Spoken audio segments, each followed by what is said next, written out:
الشخير قد لا يكون مجرد إزعاج كما يعتقد البعض، فخلفه قد يختبئ انقطاع النفس أثناء النوم، وهي حالة أخطر مما تتوقع.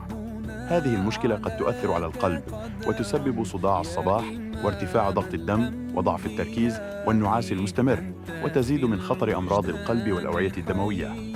والكثير لا يعلم أن ترك الشخير دون فحص قد يؤثر على حياتك اليومية ويعرضك للخطر. لا تترك الأمر يزداد سوءاً. فحص سليب تيست يساعدك على معرفة السبب الحقيقي ووضع خطة العلاج المناسبة لك. بادر بالفحص الآن للعثور على أفضل طريقة للعلاج في مستشفى كاسومراد رامخمهانج. نوم أفضل، صحة أفضل، تبدأ من هنا. سلام عليك صلاة